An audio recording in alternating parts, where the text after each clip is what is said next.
مسجد اقصی میں عالم ناسوت کا سفر ختم ہو گیا،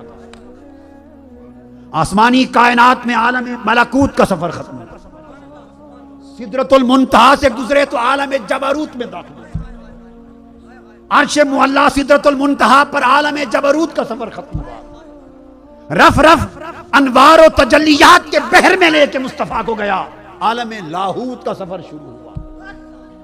عالم لاہوت کے سفر میں انوار الہیہ کے حجابات تھے، تجلیات الہیہ کے حجابات تھے، اللہ کے ایک ایک نور کا رنگ مصطفیٰ کے نور پہ چڑھتا گیا۔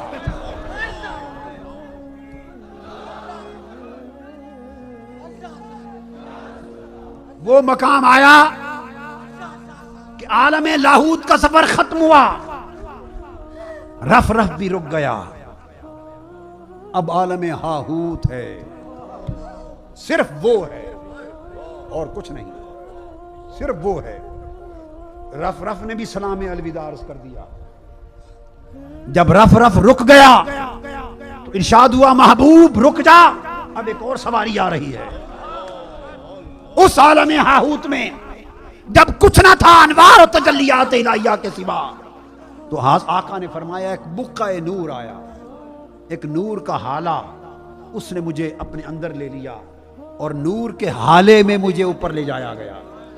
وہ نور کیا تھا اور اس نور کا حالہ کیا تھا جس نے مصطفیٰ کو اپنی گود میں لے کر کا سفر کرایا، یہ یا سفر کرانے والا جانے یا جانے والا۔ بقعہ نور میں حضور کو لے جایا گیا۔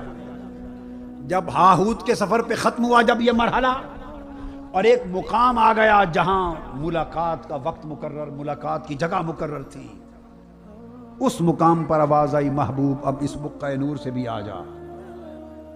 اس مقام پر اب نہ کوئی براق تھا، نہ جبرائیل، نہ کوئی فرشتہ تھا، نہ مکان و لا مکان کی کوئی حقیقت تھی، نہ رف رف تھا، نہ بقعہ نور تھا، اب اس مقام پر تنہا مصطفیٰ تھا،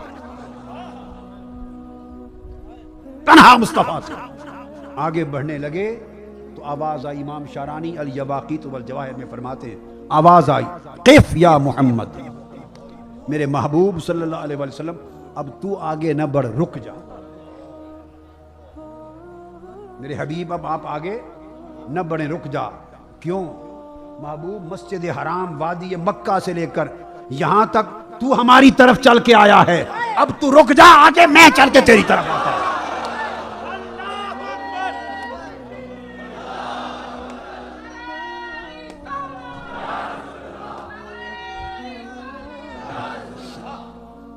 اب مقام استقبال آ گیا ہے، اب مقام ملاقات آ گئی ہے۔ فرمایا محبوب تو اب رک جا، اب میں آ گیا۔ اور الفاظ آئے ہیں قف یا محمد ان ربک یصلی، اب محبوب رک جا، اب آپ کا رب صلاۃ پڑھ رہا ہے۔ اب صلاۃ کا پھر وہ معنی، اب موسیٰ علیہ السلام نے تو صلاۃ سے مراد کوئی کہے اس کی بات مان لیں تو نماز پڑھی تھی، رب نے کون سی نماز پڑھی؟ اب رک جا، اب آپ کا رب صلاۃ پڑھ رہا ہے۔ ہائے بھائی، جو صلاۃ موسیٰ علیہ السلام نے پڑھی تھی حضور پہ صلاۃ و سلام کے استقبال کی، وہی صلاۃ اللہ نے اپنی شان کے لائق اس مقام پہ حضور کے لیے، آپ کا رب آپ کا استقبال کرنے کو قریب آ رہا ہے، اور استقبال درود و سلام کے ساتھ، گجروں کے ساتھ کر رہا ہے، درود و سلام کے گجروں سے، نغموں سے استقبال ہو رہا ہے۔ اور تیرا رب یصلی کا معنی قریب ہونا بھی ہوتا ہے، صلاۃ کا ایک معنی قریب ہونا بھی ہوتا ہے۔ قف یا محمد ان ربک یصلی، رک جا میرے حبیب، اب آپ کا رب آگے بڑھ کے قریب ہوتا ہے، اب آپ کا رب آگے بڑھ کے قریب ہوتا ہے۔ اگر کسی کو تسلی نہ ہو اس معنی مفہوم کی تو اس پر قرآن بول رہا ہے۔ جب اس مقام پر پہنچے تو قرآن نے تصدیق کر دی، فرمایا ثم دنا، اس مقام پہ پہنچے تو فرمایا ثم دنا، پھر وہ قریب ہوا، پھر وہ قریب ہوا، پھر وہ قریب ہوا۔ اب یہاں لوگوں کو مغالتے ہیں، وہ کہتے ہیں کہ ثم دنا وہ قریب ہوا، یہ لفظ تو نہیں آیا نا کہ کون قریب ہوا، یہ تو نہیں بیان ہوا کہ کون قریب ہوا، پتہ نہیں حضور قریب ہوئے، پتہ نہیں کسی نے کہا جبرائیل امین قریب ہوئے، حضور کے. ثم دنا وہ قریب ہوا، وہ سے مراد وہ کون ہے؟ آئیے فیصلہ کسی کے کہے پہ نہیں کرتے، آقا سے پوچھتے ہیں، خود آقا بتائیں کون قریب ہوا. صحیح بخاری میں حدیث ہے. کیا؟ صحیح بخاری میں حدیث ہے صحیح. اس آیت کی تفسیر خود حضور نے کی اور آقا علیہ السلام کی تفسیر آپ کے الفاظ میں آپ نے فرمایا ثم دنا دنا الجبار رب العزت فتدلّا. حضور نے خود فرمایا صحیح بخاری میں دنا الجبار رب العزت فتدلّا فکان قاب قوسین او ادنیٰ. ثم دنا پھر وہ قریب ہوا. حضور فرماتے ہیں پوچھا یا رسول اللہ کون تھا قریب ہونے والا؟ فرمایا رب ذوالجلال جبار رب العزت خود قریب. بیان آقا کی حدیث بخاری شریف. سمجھ آ گئی؟ ثم دنا اب تصدیق ہو گئی محبوب اب تو رک جا، وہاں سے یہاں تک تو چل کے آیا ہے، اب رک جا، آگے میں چل کے آتا ہوں، تیرے قریب ہوتا ہوں. تو دن الجبار رب العزت حدیث پاک کے مطابق پھر اللہ حضور کے قریب. فتدلّا پھر اور قریب ہوا. قریب ہوا تو قریب ہو گیا، قریب ہوا تو قریب ہو گیا. باقی کیا رہ جاتا ہے؟ یہاں تک تو بات سمجھ میں آئی کہ قریب ہوا، یہاں تک تو بات سمجھ میں آئی. پھر جب اس نے فرما دیا فتدلّا پھر وہ اور قریب ہوا. وہ قربت کیا تھی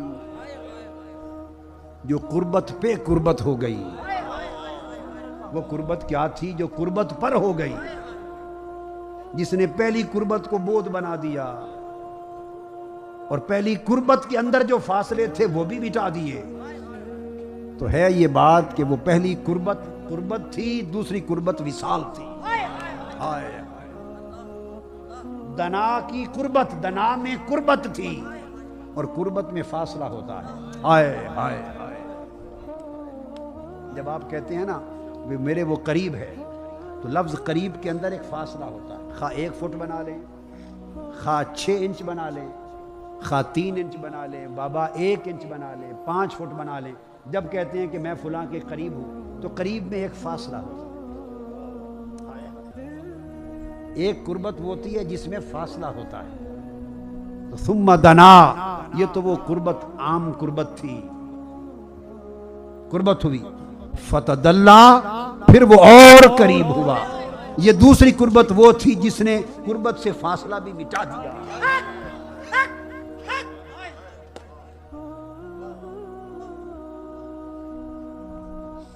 قربت میں گم ہو گئی، قربت کا فاصلہ بھی جاتا رہا. ہائے ہائے.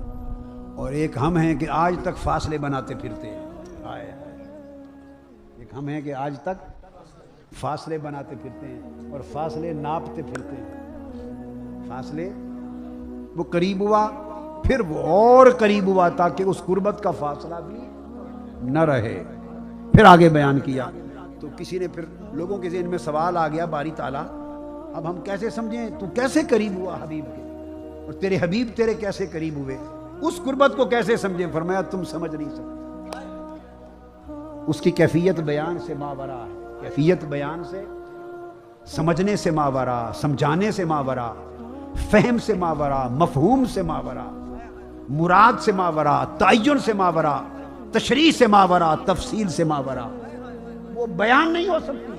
یہ کوئی تمہاری قربت تو نہیں، مصطفیٰ و خدا کی قربت ہے. ثم دنا فتدلّا اور فاصلہ مٹ گیا ہے. اس قربت کو تمہیں کیا بیان کروں؟ تمہیں تو باری تعالیٰ ہم کیسے سمجھیں گے؟ تو فرمایا تم تو وہی بات سمجھ سکتے ہو نا جو تمہاری زندگی میں ہو. جو چیز تمہاری زندگی اور تجربے اور مشاہدے میں نہیں وہ تو تم سمجھ ہی نہیں سکتے. تو باری تعالیٰ سمجھ گئے کہ ہم سمجھ نہیں سکتے، سمجھ گئے کہ ہم سمجھ نہیں سکتے. چلو جو ہماری زندگی میں ہے اسی کی مثال دے کے کچھ تو سمجھا دے. ہم سمجھیں گے کہ یہ تیری قربت کی مثال نہیں، ہماری زندگی میں کوئی مثال دے تاکہ ہم اس سے کچھ سمجھ جائیں، اشارہ مل جائیں کہ قریب ہوئے، پھر قریب ہوئے تو کہاں تک قرب پہنچا؟ فرمایا ہاں اب بات ہوئی، تمہیں تمہاری سمجھ کے مطابق مثال دے دے۔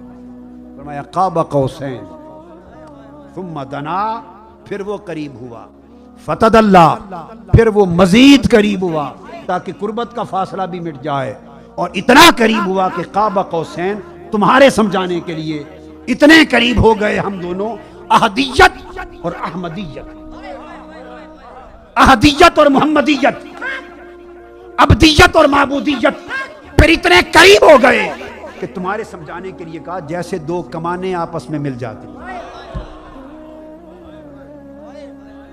جیسے دو کمانیں مل جاتی ہیں۔ اب آپ کو سمجھا دوں، چونکہ ہمارے سمجھانے کے لیے کہا، یہ سمجھ یہی رہ جائے گی، اس نے اوپر نہیں جانا، اور اس کا اطلاق بھی اس کے اوپر نہیں، وہ تو ہمارے تمہارے سمجھانے کے لیے ہمارے احوال زندگی میں سے ایک مثال دے دی، وہ تو مثالوں سے پاک، اور جو قربت اور وصال اس رات ہوئی وہ بھی مثالوں سے پاک۔ فرمایا قاب قوسین، دو کمانوں کا فاصلہ رہ گیا، اچانک محبت اور وصال کی بات ہو رہی تھی، تیر کمان کہاں آ گیا درمیان میں؟ بات محبت کی، وصال ملاقات کی ہو رہی تھی، پیار کی بات تھی، درمیان میں تیر کمان آ گیا۔ قاب قوسین، دو کمانوں کا فاصلہ رہ گیا۔ پیار اور وصال میں اور کمان میں کوئی واسطہ ہے؟ بولیے ہے؟ یہی تو نادانی ہے، تمثیل کی ہے، تمثیل ہے۔ کمان سے مراد وہ تیر والی کمان نہیں، ہمیں سمجھایا جا رہا ہے، اور وہ مثال سے پاک ہیں۔ سمجھایا کہ جب دو دوست آپس میں ملتے ہو اور قریب ہوتے ہو، پھر اور قریب ہوتے ہو، گلے تو کیسے کرتے ہو؟ اس طرح دو ہاتھ پھیلا لیتے ہو۔ جب دو ہاتھ پھیلاتے ہو، یہ جو دو ہاتھ ہیں یہ کیا شکل دے رہے ہیں؟ اس کی شکل کیا ہے؟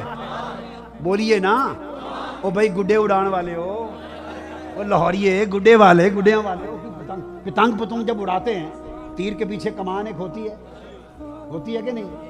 کمان ہوتی ہے، تو کمان کی شکل کیا ہوتی ہے؟ آپ کھڑے ہو کے دکھائیں نا، ادھر کریں، کیا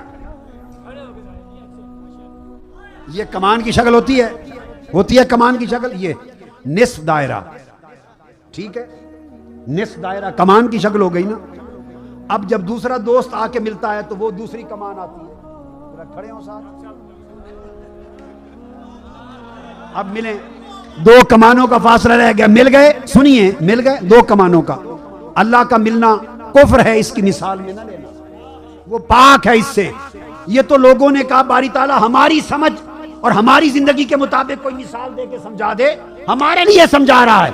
دو کمانوں کا فاصلہ رہ گیا، لوگوں نے سمجھا کہ بس یہاں تک ملے، ہائے، اس نے کہا نہیں، اس نے کہا نہیں، یہ ملنے کی ابتدا تھی، یہ ملنے کی ابتدا تھی۔ قاب قوسین او ادنا، اس سے بھی کم، اور کم یوں ہو گیا، بس اب